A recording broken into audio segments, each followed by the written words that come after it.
Vous voulez me voir? Je voulais vous donner la note du pressing. Du pressing? Bah, pour mon uniforme de travail. Alors, je sais que vous êtes nouvelle, mais ça fonctionne pas comme ça ici. On rembourse pas les frais de pressing. Ah, du coup, on m'a oublié la prime de l'entretien sur la dernière fiche de paye. Mais quelle prime? Bah, si vous me remboursez pas les frais de nettoyage de ma tenue, j'imagine que vous versez bien une prime. Ah non, non, rien de tout ça. Vous prenez vous-même en charge les frais de nettoyage de votre uniforme. Mais l'uniforme, c'est vous qui m'imposez de le porter. Donc c'est bien à vous de prendre en charge le nettoyage. Non, non, absolument pas. C'est pas à la charge de l'employeur.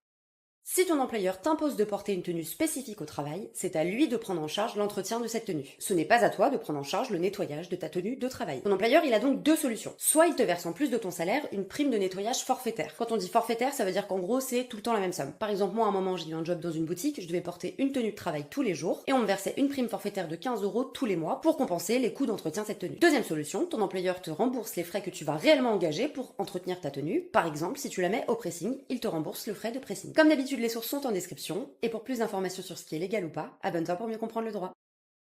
Je viens pour changer un pneu qui est à plat. Si on a qu'à un changer, ça fera 120 €. Attendez, je vous fais le devis. Super, merci. C'est signé. Par contre, je suis un peu sous l'eau aujourd'hui, donc je pourrais pas vous le faire le jour même, mais revenez dans quelques jours, demain ou après-demain.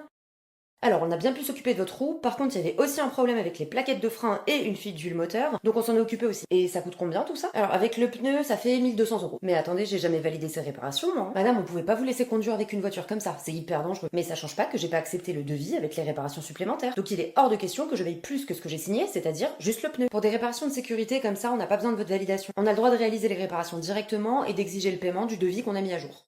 Le garagiste doit toujours obtenir ton accord avant de réaliser des travaux supplémentaires. Donc s'il réalise des travaux qui n'étaient pas prévus initialement, toi juridiquement, tu as le droit de refuser de payer ces travaux pour lesquels tu n'as pas donné ton accord. D'où l'importance de toujours demander un devis, comme ça tu auras la preuve écrite de ce que tu as accepté ou non, et tu pourras contester efficacement le paiement de réparation que tu n'as pas accepté. Comme d'habitude, les sources sont en description, et pour plus d'informations sur ce qui est légal ou pas, abonne-toi pour mieux comprendre le droit. Mais vous fumez dans l'appartement?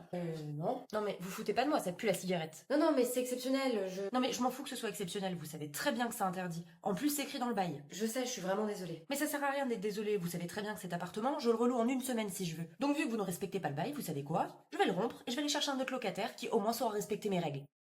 Ton propriétaire n'a pas le droit de t'interdire de fumer dans le logement. Et même s'il met cette interdiction dans le bail, tu auras toujours le droit de fumer parce que cette clause est considérée comme abusive. Donc on fait comme si elle n'avait jamais existé. Vous savez très bien que c'est interdit. En plus c'est écrit dans le bail. Effectivement, c'est écrit dans le bail, mais comme c'est une clause abusive, on considère qu'elle n'a jamais été écrite. Vous pouvez donc essayer de l'utiliser pour rompre ton bail, mais devant un juge, ça tiendra jamais. Non mais pas de problème pour le bail, mais mon appartement, quand je vous l'ai donné, il était nickel. Et vous savez très bien que la clope ça laisse des traces. Donc vous savez quoi, ce qui va se passer, c'est que je vais garder l'intégralité de la caution.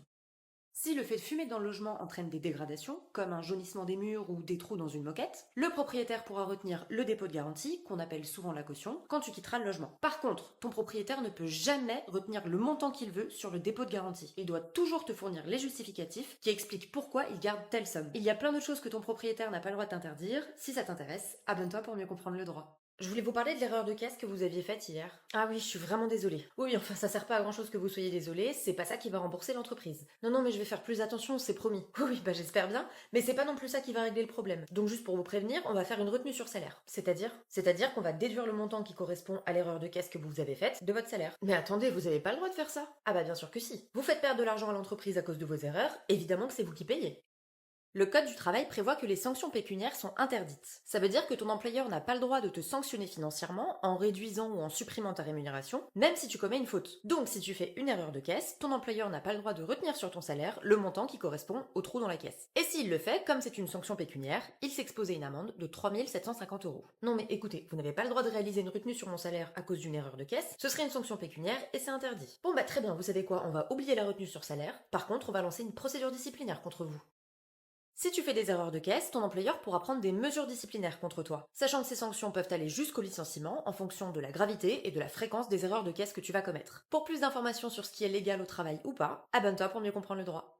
C'est qui ça? Allô? Bonjour ma fille, c'est ton père. Oh waouh, première nouvelle de ta part depuis 7 ans maintenant? Tu veux quoi? Rien, juste parler, prendre de tes nouvelles. Tu veux quoi? Non mais si tu veux tout savoir, ça va pas trop en ce moment. J'ai perdu mon travail, Sylvie m'a quitté. Je te donnerai pas d'argent. Non mais sois pas rancunière comme ça s'il te plaît, j'ai même plus de quoi m'acheter à manger. Mais je m'en fous en fait, c'est ton problème. Non mais c'est pas que mon problème, c'est aussi le tien. Je suis ton père, tu sais, donc t'es obligé de m'aider quand je suis dans le besoin. Non mais d'accord, n'importe quoi. Ah bah si, hein, dans la loi t'es obligé. Donc si tu m'aides pas, j'irai en justice pour te réclamer de l'argent.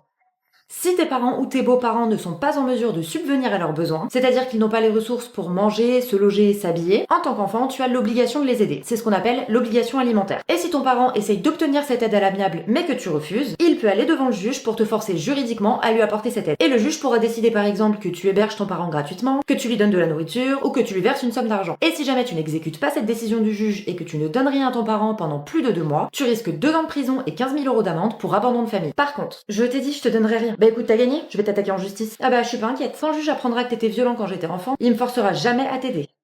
Si ton parent a gravement manqué à ses obligations envers toi et que tu prouves au juge que par exemple ton parent était violent ou qu'il t'a abandonné, le juge pourra te décharger de cette obligation alimentaire et tu ne seras pas obligé d'aider ton parent. Toutes les sources sont en description comme d'habitude et pour plus d'informations sur ce qui est légal ou pas, abonne-toi pour mieux comprendre le droit. Mais c'est quoi ce planning? Comment ça maintenant je finis à 21h? Ouais, le manager a changé les horaires de tout le monde et du coup maintenant c'est toi qui fermes. Bah oui tiens bien sûr. Je viens de voir que vous avez changé mes horaires? Oui c'est vous qui allez fermer le bureau maintenant. Et jusqu'à quand? Ah bah indéfiniment. Ah non c'est hors de question. J'ai une vie à côté du travail moi vous savez. Ah non mais écoutez ça c'est pas mon problème. J'ai besoin de vous le soir maintenant donc c'est comme ça. Non mais vous n'avez pas le droit de me changer mes horaires comme ça. Ah bah bien sûr que si, encore heureux. J'ai totalement le droit d'adapter les horaires des salariés en fonction des besoins de l'entreprise comme je veux, hein.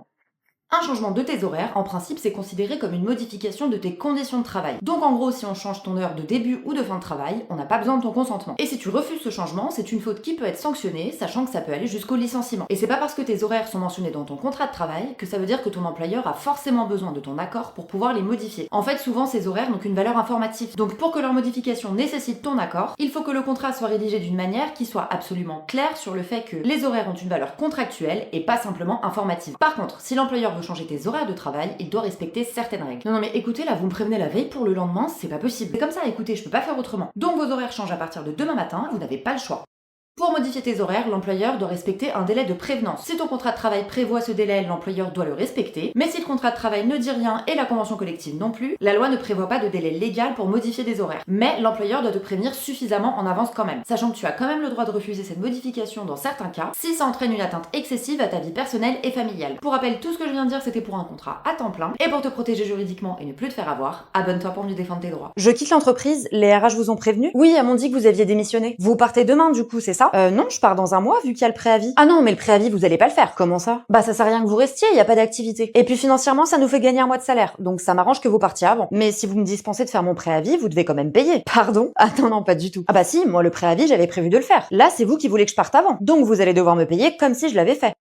Quand tu démissionnes, tu dois en principe effectuer ton préavis, qui est une période pendant laquelle tu continues à travailler normalement en attendant ton départ. Mais ton employeur peut te dispenser de venir travailler pendant cette période. Donc en gros, il te dit de pas revenir au travail, de pas travailler pendant cette période de préavis. Sauf que si c'est l'employeur qui te demande de ne pas effectuer ton préavis, dans ce cas-là, il doit quand même te payer comme si tu l'avais fait. Donc comme si tu étais venu travailler normalement pendant cette période. Ça, c'est ce qu'on appelle l'indemnité compensatrice de préavis. En gros, comme c'est pas toi qui choisis de ne pas venir travailler et que justement t'avais peut-être prévu de venir travailler pour pouvoir toucher ton salaire pendant cette période, on considère que c'est pas logique que ce soit toi qui perdes cet argent alors que c'est l'employeur qui veut pas que tu travailles. Donc dans ce cas-là, ton employeur doit te payer comme si tu avais travaillé pendant ton préavis. Par contre, attention, si c'est toi qui refuses de réaliser ton préavis ou si tu as commis une faute grave, dans ce cas-là, tu n'auras pas le droit à cette indemnité, donc tu ne seras pas payé. Et pour te protéger juridiquement et ne plus te faire avoir, abonne-toi pour mieux défendre tes droits.